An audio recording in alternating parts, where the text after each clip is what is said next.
Hello and welcome back to the RAGS tutorial. Today we're going to be talking about the Characters tab. In addition, I want to touch on the Picture Adjust form. Now this is a feature of RAGS that many people aren't aware of. I'd like to make sure it's covered well in this lesson.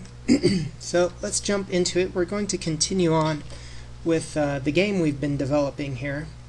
Not much of a game, more of a tutorial since it doesn't really make any sense. But we're going to keep on with what we have because we've got quite a few objects to play with here. So let's go ahead and look at the Characters tab briefly. Now characters are obviously other characters that you can interact with in your game as you move around. Let's go ahead and add a couple characters. So you click the Add Character button to begin adding. I believe you can also right click in here. Yes. Right click Add Character as well. Let's go ahead and make up a character named Joe. Make him male. Let's go ahead and add one more character. Mrs. Cratchit. Be female.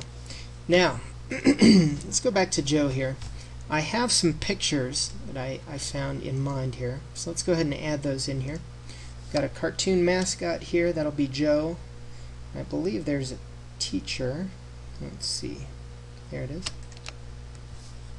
Let's go ahead and add those into our game. Let's take a look at them. If I can find them. Let's see. Here's one. So this character is Joe. And let's see our teacher. There's our teacher. Okay, great. Let's go back to Joe and we'll look at the General tab here. Character name override. We've covered some of these overrides, but you can, I'm dinging all over the place here. Okay, you can modify the name if you'd like during game, or change it. In fact, with the character name override, you'd put a variable in here. Let's just go ahead and change his name just so you can see how that'll look in the game. Initial room. If you want them to start in a room, you'd select it here, otherwise leave it at none. We're going to have Joe start out in our beginning room. And let's jump over to Nurse Cratchit, or Mrs. Cratchit. And we'll put her in the western room. We'll leave her character name override empty. Okay, let's talk about this little checkbox here. Allow inventory interaction. Not only can your player carry objects and have inventory and clothing and that sort of stuff, but also your characters can. And we can drop them in here, and if you have allow inventory interaction checked on, the player during the game can actually right click on items the player is holding or the character is holding and interact with them, such as take them away from the player, you know, have the player drop them, examine them, those sorts of things.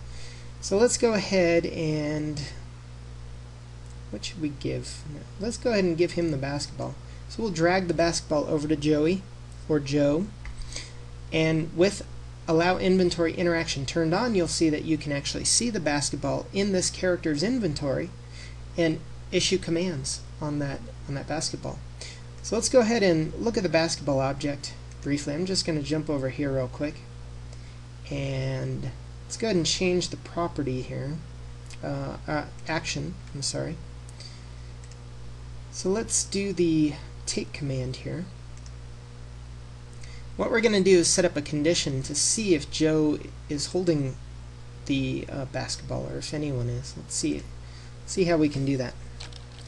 Is Joe holding the basketball? So it kind of stuck it at the bottom here. I'm not too happy with that. There we go. So let's see if we have a condition that will do this. I'm just kind of making this up as we go along, so let's see. Item held by character. That sounds promising. So Joe and the basketball. So if Joe is holding the basketball, we'll say, hey, I'm using this. Wait your turn. There we go. But what you see will happen if Joe's holding the basketball, we'll do a check, we'll say, hey, I'm using this. But then all these other commands are going to run, because command execution will drop down here, and the character will go ahead and pick that up. So let's go ahead and move these into the commands on failure.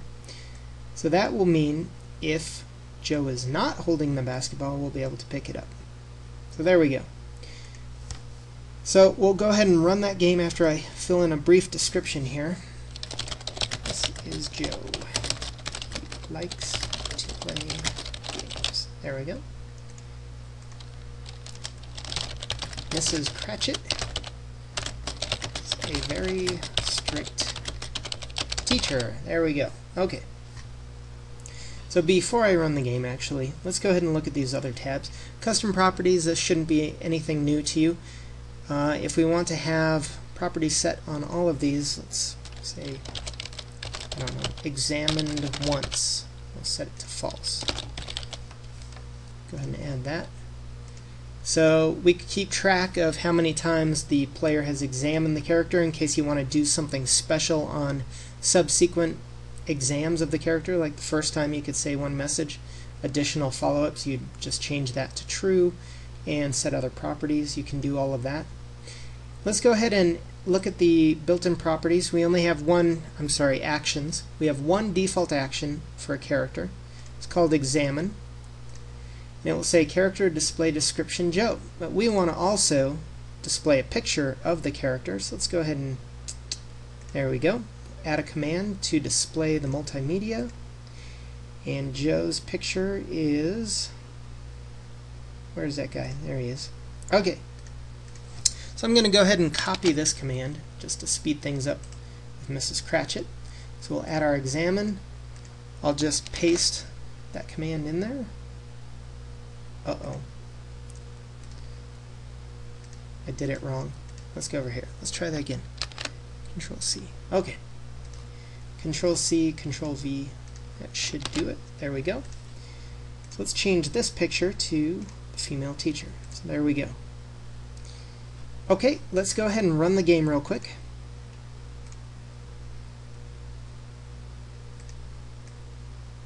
Okay, we'll pull that in where we can see it. It's a little big. Okay, so as you see here, we start the game. We've got quite a few objects in our room, but we also have Joey here. And because we've turned on Allow Inventory Interaction, we can see that Joey has a basketball. You can do all the normal commands on the basketball, and if you try to take it, Joe says, hey, I'm using this, wait your turn. Let's go ahead and examine Joe, and there he is. This is Joe. He likes to play games, and he's carrying a basketball. Let's go ahead and unlock our door. I forgot that we had the locked door here. Let's open it. And let's go find Mrs. Cratchit. And there she is. Now, if she were holding any items, we wouldn't see them because we've turned off inventory interaction. Let's go and examine her. And there she is. Great. So everything seems to be working with our characters.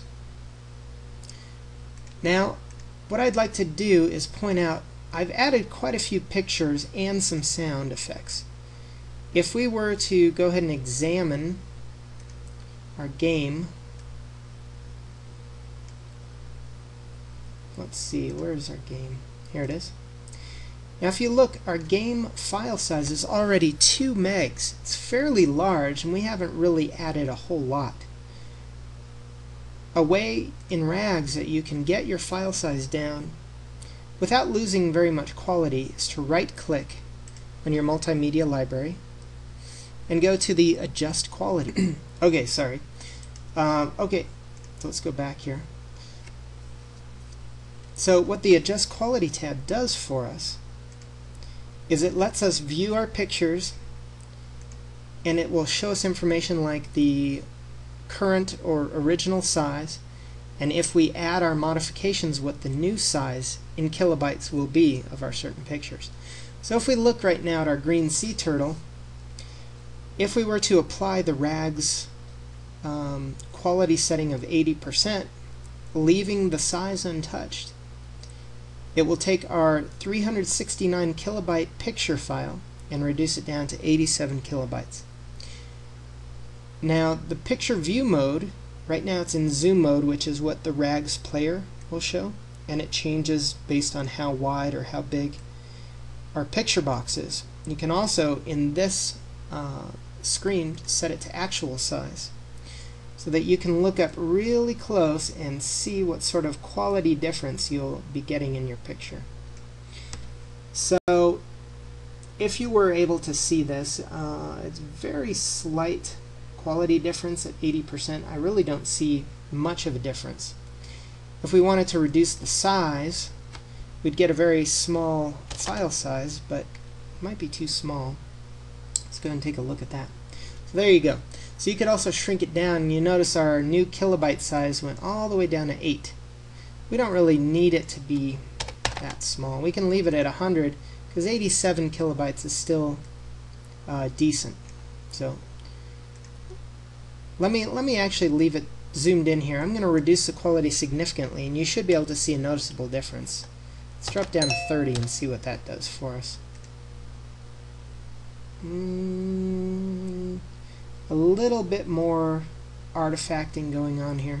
Let's drop it way down, about 10%. There you go. So now you could see some definite blocking. In zoom mode, yeah, you could see it a little bit, but you know what, we can afford a little bit of size here. So let's leave it at 80. That's a pretty significant reduction.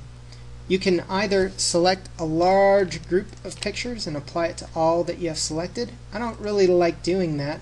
I'm just going to select them one at a time because they're all a little different.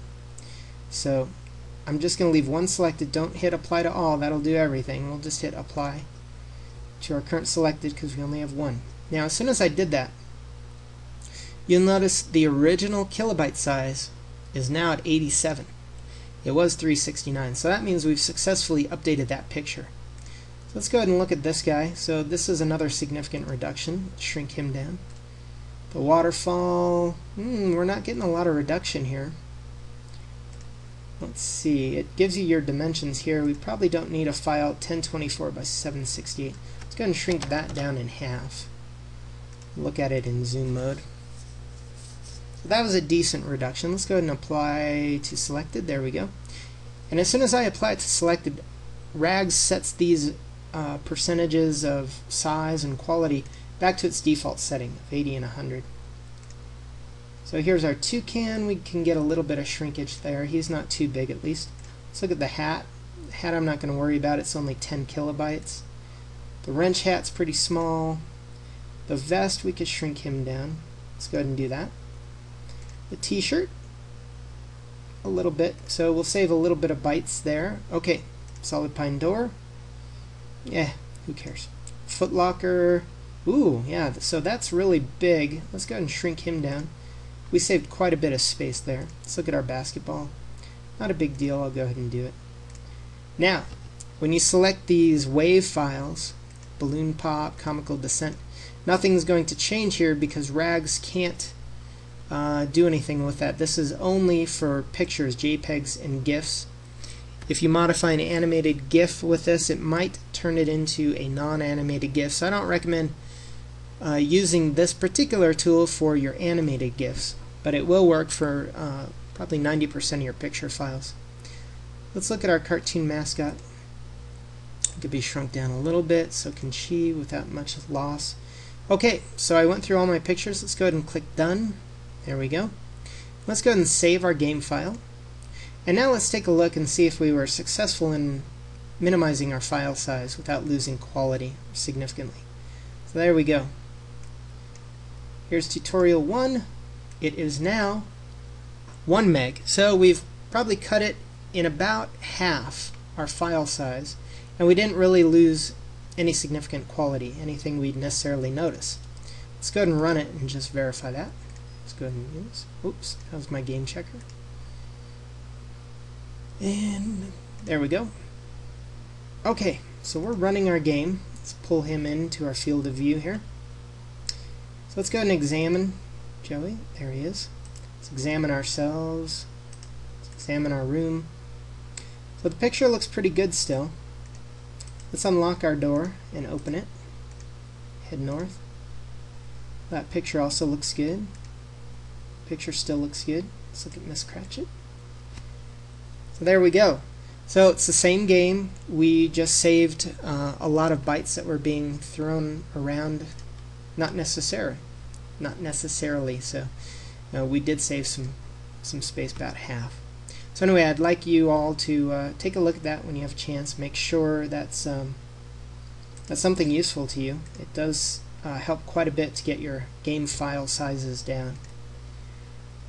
Okay, so characters were pretty basic objects. We didn't have to cover a whole lot. Let's go ahead and put the basketball with Mrs. Cratchit now, because she doesn't have inventory interaction. We'll just verify real quick here that you cannot see the basketball in her possession. So Joey doesn't have anything. If we examine him, it doesn't say anything because he's not carrying anything. So let's go ahead and take that. We'll unlock and open our door, and we'll go check out Mrs. Cratchit. If we examine her, it will tell us she's carrying a basketball, but you'll notice we cannot interact with that basketball.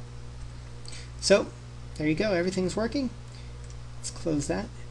Thanks very much for watching the characters tutorial. We're going to move on to variables for the next tutorial, and that lesson will take some time, so be prepared. Thanks guys, bye.